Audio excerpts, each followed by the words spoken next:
오늘 말씀은 이스라엘의 2차 계수와 관련된 말씀입니다. 오늘 1절과 2절에 보면 연병 후에 여호와께서 모세와 제사장 아론의 아들 엘르아살에게 말씀하여 이르시되 이스라엘 자손의 온 회중의 총수를 그들의 조상의 가문을 따라 조사하되 이스라엘 중에 20세 이상으로 능히 전쟁에 나갈 만한 모든 자를 계수하라 하시니, 오늘 연병 후에라는 이 표현은 이 2차 계수의 시점이 어제 우리가 살펴보았던 이 바알 부올 사건, 이 연병으로 사람들이 많이 죽었던 사건 직후에 일어난 일임을 우리에게 밝히고 있는 것입니다. 여러분, 1차 계수가 언제였는지 잘 기억하시죠? 민수기 1장에 보면 시내산에서 출애굽 1세대를 대상으로 하나님이 1차 계수를 진행하셨습니다. 그런데 이 출애굽 1세대는 불순종과 원망으로 가나안 땅에 들어가지 못할 거라고 하나님이 말씀하셨고, 그렇게 해서 광야를 몇 년 동안 40년 동안을 유리방황하게 되었습니다. 그 기간 출애굽 1세대들, 처음 모세를 따라서 애굽을 나왔던 20세 이상의 모든 자들은 어떻게 되었죠? 다 죽거나 이제 사라졌죠. 그러면 오늘 이 2차 계수는 어떤 사람들을 대상으로 하는 것입니까? 출애굽 2세대들을 대상으로 새롭게 진행되는 계수입니다. 따라서 연병 후에라는 말은요, 이 앞서 있던 이 바알볼 사건으로 인해서 그나마 남아있던 출애굽 1세대가 이제 어떻게 된 거죠? 전부 죽었고, 이제 모세와 여호수아와 갈렙, 하나님이 막 말씀하셨던 여호수아와 갈렙을 제외한 출애굽 1세대가 이제 전부 다 죽게 되었다는 것입니다. 그렇기 때문에 이 연병 후에라는 표현은 완전한 출애굽 2세대가 시작됨을 알리는 것과 동시에 실제 가나안 정복과 땅 분배를 위한 제2차 군대 계수가 시작됨을 알리는 이 역사적 전환점을 알리는 우리의 선언인 거죠. 연병 후에 때가 되었음을 이제 알리는 것입니다. 징계의 시간이 끝났고 이제 하나님이 약속하신 저 가나안, 하나님의 약속의 땅에 우리가 들어가야 할 때가 되었음을 하나님이 그들에게 선언하시는 거죠. 그런데 신의 광야에서 가졌던 1차 계수와 오늘 2차 계수 사이에는 여러 가지 차이점이 사실 있습니다만 두 가지 정도만 좀 살펴보려고 합니다. 하나는 각 지파의 총수만 계수했던 1차 계수와는 달리 2차 때는 총수는 기본이고 무엇을 살피라고 하셨냐면 그 지파의 계보, 그 가족의 목록도 함께 제시하고 있다는 점입니다. 두 번째는 이 조사된 인구 수 자체에서 나타난 차이점입니다. 오늘 본문에 나타나는 이 가족에 대한 기록은요, 이 총수를 계수하는 가운데 무엇이 계속 등장하냐면 그 지파와 그 지파에 속한 가족들에 대한 얘기들이 계속해서 나옵니다. 이 가족에 대한 기록은 창세기 46장에 기록된 야곱의 아들들, 또 그 가족의 이름, 그러니까 애굽에 들어갔던 야곱의 후손들에 대한 얘기와 거의 일치합니다. 완전히 같지는 않지만 분명히 이 46장에 기록된 야곱의 계보를 오늘 이 말씀이 의존하고 있는 것으로 보여진다는 거예요. 그러니까 여기서 이들의 이름과 계보를 다시 언급하게 되는 것은요, 사실상 큰 의미가 있습니다. 여러분, 46장, 창세기 46장에 애굽에 내려가기를 두려워하던 야곱에게 하나님이 뭐라고 약속하셨는지 기억하십니까? 이 3절과 4절 말씀, 46장 3절과 4절 우리 같이 한번 읽겠습니다. 시작.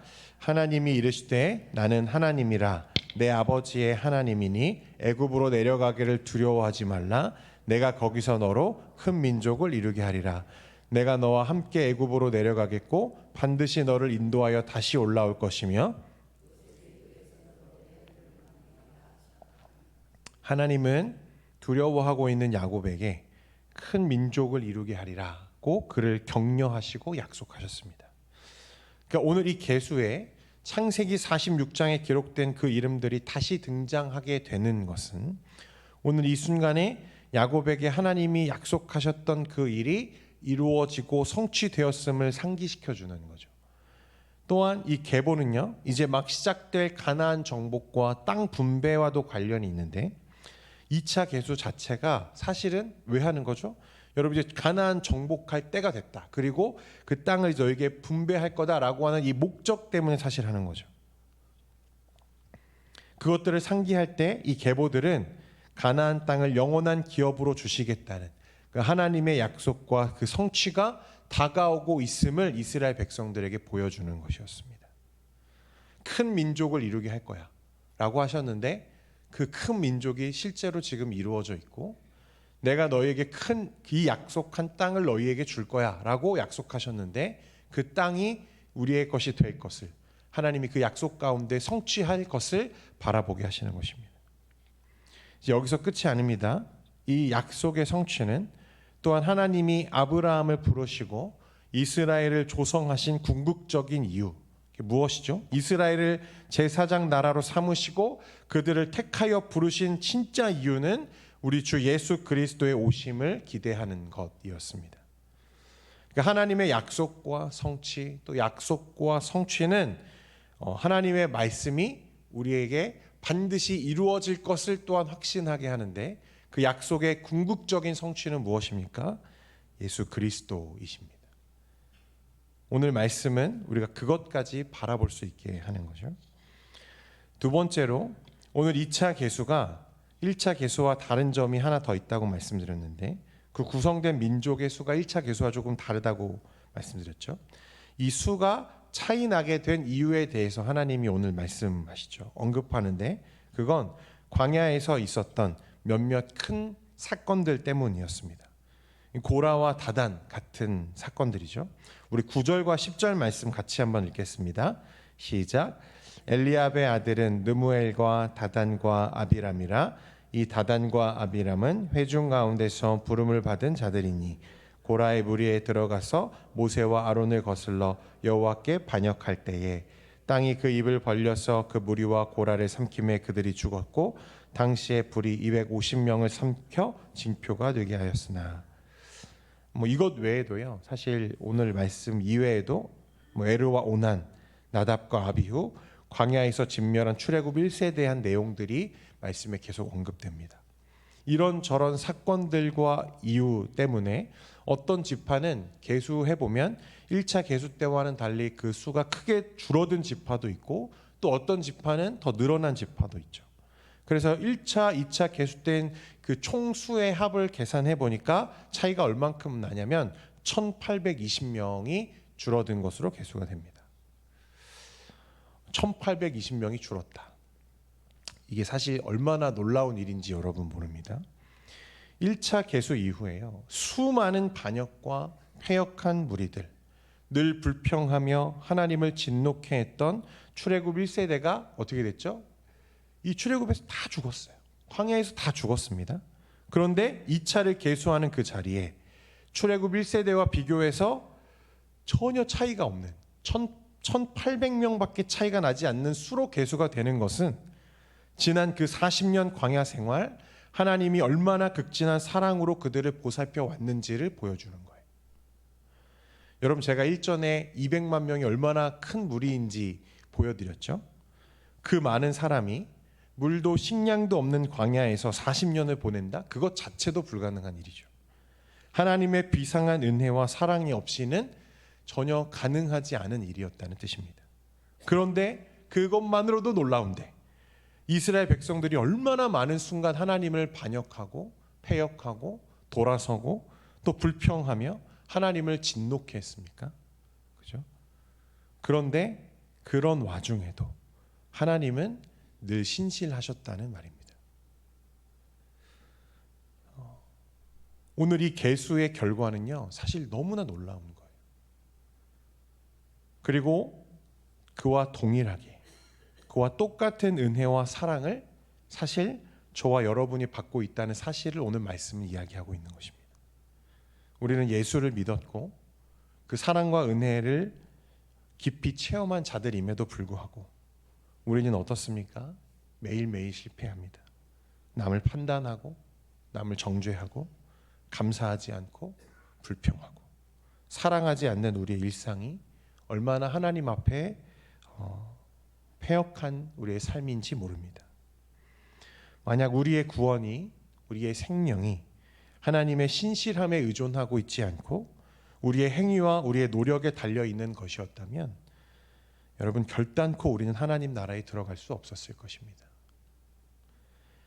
오늘 이 계수의 결과는 우리에게 무엇을 보여줍니까?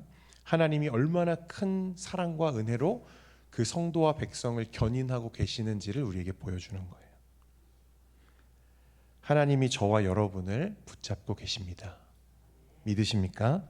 그 은혜의 자리로, 하나님의 나라로 견고하게 하나님이 오늘도 우리를 이끌어 가고 계시는 중이십니다. 오늘 이 광야에서 그 2차 계수의 결과는 이 말할 수 없는 은혜, 하나님의 크심을 우리에게 다시 드러내 보여줍니다. 주 안에 사랑하는 성도 여러분, 오늘의 우리의 삶 가운데에도 동일하게 그 하나님이 우리를 붙잡고 계시고 말할 수 없는 그 은혜로 우리의 삶을 채우고 계십니다. 이 사실을 믿으셔야 됩니다. 그리고 우리의 행위, 우리의 보잘것없는 우리의 이 알량한 의에 의존하는 것이 아니라, 그럼 우리가 무엇을 의존해야 됩니까? 하나님의 신실함에 의존하는 저와 여러분 되기를 소원합니다. 여러분, 우리는 하나님의 말씀을 지킬 만한 힘이 없습니다. 우리에게는 그런 의지도 없고 그것을 결단하여도 돌아서면 잊어버리고 망각하고 넘어지는 게 우리의 인생들이라면, 그러나 변함없이 늘 그 백성을 사랑으로 인도하시고 견인하시는 그 하나님의 그 신실함에 의존하는 저와 여러분 되기를 소원합니다. 그 손을 끝까지 하나님이 놓지 않으세요. 이것이 우리를 향한 하나님의 은혜이고 말씀 가운데 확인되는 하나님의 사랑입니다. 이 사실을 믿음으로 바라보며 오늘 하루의 삶 가운데에도 하나님, 나를 붙잡아 주십시오, 나에게 은혜 주십시오 라고 동행하며 하나님의 승리를 경험케 되는 저와 여러분 되기를 소원합니다. 기도하겠습니다. 거룩하신 하나님 아버지, 오늘 말씀을 또한 묵상하며 우리를 견고하게 붙잡고 계시는 그 하나님의 은혜의 사랑을 우리가 다시 묵상합니다. 하나님, 내가 잘난 줄 알았는데, 내가 그래서 합당한 삶을 살고 있다고 생각했는데, 돌아보니 얼마나 많이 하나님 앞에 패역하고 반역하며 돌아서고 또 하나님을 멀리했는지 우리가 깨닫게 됩니다. 주님, 그럼에도 불구하고 이런 우리를 사랑하시는 그 하나님의 사랑에 감사하며 오늘 하루도 나의 열정과 나의 실력과 나의 의지를 신뢰하는 것이 아니라 신실하신, 오직 약속에 신실하신 그 하나님을 신뢰하는 우리가 되게 하여 주옵소서.